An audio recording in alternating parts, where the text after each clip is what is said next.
जय माता दी साथियों, मैं नरेंद्र विश्वकर्मा आप सभी का अपने इस चैनल नरेंद्र विश्वकर्मा में हार्दिक स्वागत करता हूं। आज मैं आपको अपने इस वीडियो में आगमन व निगमन विधि का तुलनात्मक अध्ययन समझाऊंगा या आगमन व निगमन विधि में अंतर बताऊंगा। तो देखते हैं, सबसे पहले हम आपको उदाहरण के माध्यम से आगमन और निगमन विधि को समझाने का प्रयास करते हैं। तो देखें, आपके सामने सवाल दिया गया है। समय 2 वर्ष, मूलधन 200 रुपये, दर 5% दी गई है।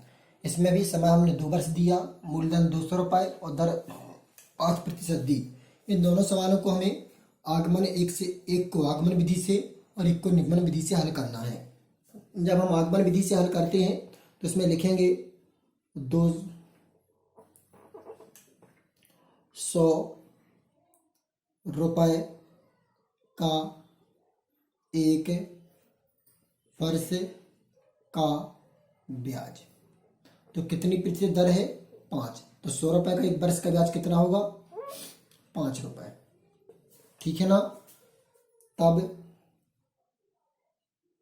1 रुपये का 1 वर्ष का ब्याज कितना हो जाएगा? 5/100। ठीक है ना। ठीक है, इसके बाद देखें, अब 1 रुपये का 1 वर्ष का ब्याज निकाला है 5/100। अब कितने का निकालें? 1 का निकाला है तो हमें 200 का निकालना है। 200 रुपये का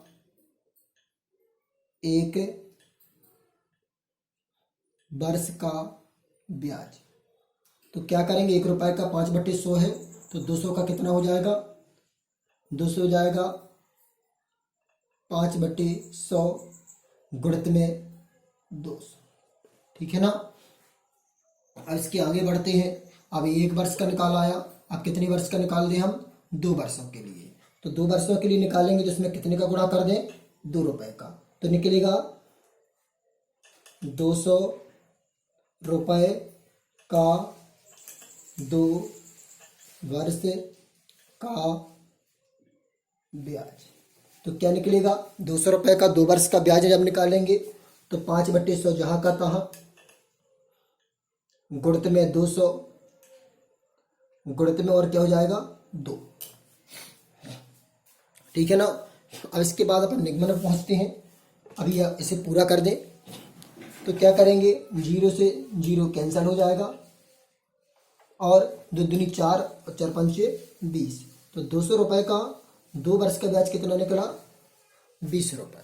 अब हम किससे हल करते हैं? निगमन से। आगमन विधि में क्या करते हैं, नियम को निकालते हैं, सूत्र बनाते हैं। और निगमन विधि में क्या करते हैं, सूत्र रखकर डायरेक्ट हल कर देते हैं। तो अब निगमन विधि में हम हल करेंगे तो डायरेक्ट हम सूत्र लगा देंगे। इसमें T, P और R दिया है तो I बराबर होता है P × R × T बटे 100। तो P 200, R कितना दिया? 5, T दिया 2 बटे में 100 कर देंगे। 0 से 0 कैंसिल हो जाएगा तो कितना निकल आया? 20। मान दोनों के बराबर निकलेंगे, चाहे आप आगमन से लगाओ चाहे निगमन से। तो आप देखें, हमने निगमन से लगाया तब भी 20 निकला और आगमन से लगाया तब भी 20 निकला। हमने आपको बताया था कि आगमन विधि से सूत्र का निर्माण किया जाता है। तो जैसा ये सूत्र लिखा है वही इसमें निकलेगा। जैसे हमें से गुणा हमेशा ऊपर का ऊपर में होता है। किस में होता है? ऊपर का ऊपर में। तो यहाँ पर 5 गुणित 200 गुणित 2/100। देखो, ए मान और ए मान इक्वल है, अर्थात दर मूलधन समय बटे 100। तो हमने आगमन विधि से क्या निकाल दिया? सूत्र। और निगमन विधि में पहले सूत्र रहता है, उससे हल कैसे करना पड़ता है। अब देखें, आगमन विधि और निगमन विधि में अभी तक आपने कितने अंतर देखे? पहला अंतर आगमन विधि में देखें, यह है आगमन से होता है उदाहरण से नियम की ओर होती है, अर्थात तुम उदाहरण को हल करोगे सूत्र अपने आप बन जाएगा। तो यह कहाँ से कहाँ तक जाती है? उदाहरण से नियम की ओर। यदि आपको याद ना रहे तो आ से हो जाएगा आपका, मान लेंगे कि उदाहरण ठीक है ना। तो कहां से जाती है, उदाहरण से नियम की ओर। अब निगमन का फर्स्ट अक्षर क्या है, नी, तो नी से क्या हो जाएगा, नियम से उदाहरण की ओर। आगमन विधि उदाहरण से नियम की ओर, निगमन विधि नियम से उदाहरण की ओर जाती है। आपने देखो आगमन विधि से सवाल को हल किया तो क्या टाइम अधिक लगा कि कम, तो आप देख सकते हैं इसमें समय अधिक लगता है, इसमें समय अधिक व्यय होता है, इसमें समय कम लगता है। दूसरा, इसमें शक्ति का अधिक व्यय होता है, क्योंकि समय अधिक लगेगा कार्य करने में तो शक्ति भी अधिक लगेगी, इसमें शक्ति का कम व्यय होता है। इसके बाद यह जो है छोटी कक्षाओं के लिए उपयोगी है, अर्थात याद करने की झंझट नहीं रहती, यह बड़ी कक्षाओं के लिए उपयोगी है। इसमें मानसिक प्रवृत्ति, इसके द्वारा प्राप्त ज्ञान स्थायी होता है। यदि हम इसको एक बार हल कर दें तो इससे जो मान प्राप्त होगा तो इससे प्राप्त ज्ञान कैसा होगा, स्थायी होगा, आप कभी भूलेगा नहीं। लेकिन निगमन में यदि आपको सूत्र या भूल गया तो फिर अभी आंसर बन ही नहीं सकता। तो इससे प्राप्त ज्ञान अस्थायी होता है, इससे प्राप्त ज्ञान कैसा होता है, स्थायी। अब इसी के आगे बढ़े, इसमें याददाश्त करने की, इसमें मानसिक प्रवृत्ति जो याद करने की शक्ति है वो बढ़ती है और इसमें नहीं बढ़ती है। इसमें रटने का झंझट नहीं होता है, इसमें रटने का झंझट होता है। तो यह थी आपकी कुछ विशेष पॉइंट जो मैंने आपको उदाहरण के माध्यम से समझा। दोबारा देखें, यह विधि आगमन से उदाहरण से नियम की ओर चलती है, यह विधि नियम से उदाहरण की ओर चलती है। इसमें समय और शक्ति का अधिक व्यय होता है, आप देख सकते कि लंबा सवाल है, इसमें समय और शक्ति का कम व्यय होता है। इसमें सूत्र याद करना नहीं पड़ता है, इसमें सूत्र याद करना पड़ता है, क्योंकि यदि आपको सूत्र याद नहीं होगा तो सवाल नहीं बन सकता है। इसमें अधिक समय लगता है, इसमें कम समय लगता है। इसमें इससे प्राप्त ज्ञान स्थायी होता है, इससे प्राप्त ज्ञान स्थायी नहीं होता है, क्योंकि यदि आपको सूत्र भूलेगा तो सवाल आपसे कभी नहीं बन सकता है। इस पे यह विधि छोटी कक्षाओं के लिए उपयोगी है, यह विधि बड़ी कक्षाओं के लिए उपयोगी है। तो आपके सामने अंतर जो मैंने आपको समझाए थे वह उपस्थित हैं आपकी स्क्रीन पर।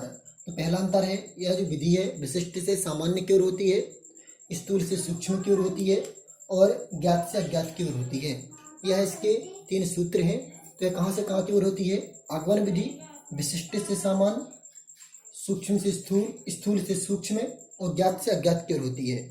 निगमन इसकी जस्ट अपोजिट होती है, क्योंकि यह विधि एक दूसरे की विपरीत व एक दूसरे से संबंधित है।